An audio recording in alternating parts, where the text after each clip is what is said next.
Siapa tak suka aku tolak.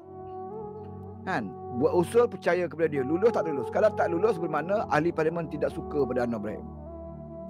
Itu maksud usul undi percaya. Dia ada dua. Satu undi percaya, satu undi tak percaya. Mana-mana pun sama.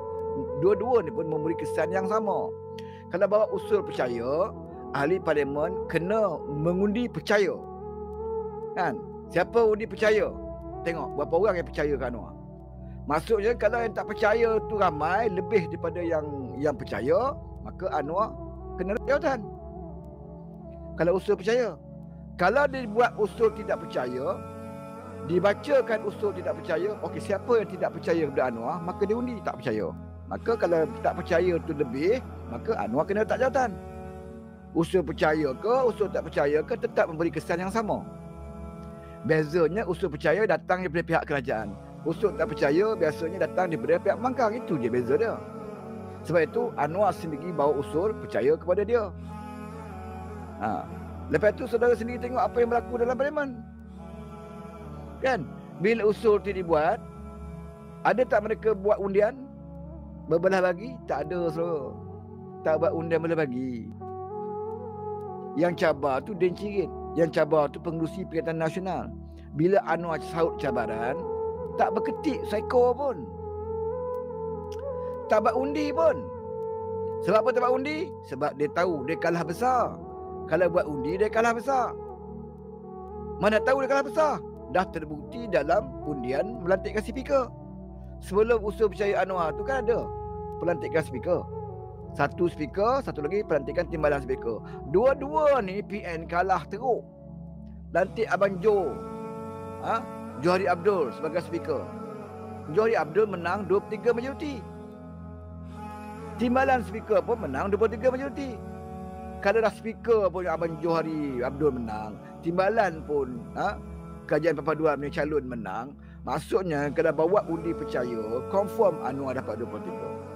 Daripada kita dimalukan kali ketiga, kata PN lebih baik tak payah mengundi. Sebab itu mereka tak undi. Mereka boleh mengundi speaker, buat undi berbagi, mereka kalah. Kan? Teruk kalah. Buat undi pula timbalan speaker, buat undi belah bagi pun teruk kalah.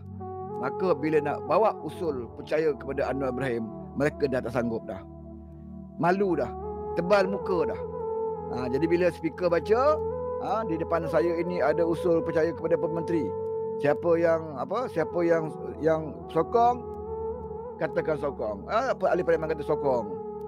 Yang tidak, kata tidak, senyap. Tak ada seorang pun kata di kalangan PN kita buat undi belah bagi. Tak ada. Senyap. Terkebir-kebir mata macam buruk jinak masing-masing. Dia sembab pula, bertambah sembab muka dia waktu itu. Kan? Maknanya selama ni yang kau menyalak mengatakan kau ada SD, kau ada sokongan lebih, terbukti dalam parlimen 2/3 nak Anwar jadi Perdana Menteri. Nak kata apa? Gomo nak kata apa gomo? Selepas itu pula kali kedua parlimen sebelum ini, sebelum parlimen bersidang tu, Anwar dah bagi tahu. Kan?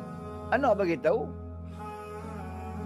sebelum parlimen, dia sekarang parlimen bajet. Sebelum tu Anwar bagi tahu dah, sila bawa usul tidak percaya kepada saya. Mereka bawa tak? Tak bawa, saudara. Tak bawa.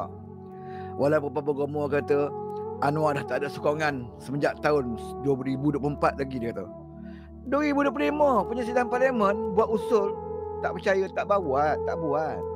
Tengok dari segi kelulusan undang-undang. Dah berapa undang-undang RUU telah pun diluluskan dalam parlimen. Kan? Undang-undang Perhimpunan Aman itu hari. Betul undang-undang pembekalan, undang-undang perolehan. Undang perolehan pun buat undi berbagi juga. Kalah lagi.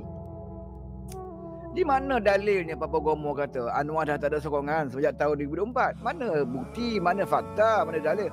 Kecuali mulut dia temberang aja nak tipu walabot dia ni.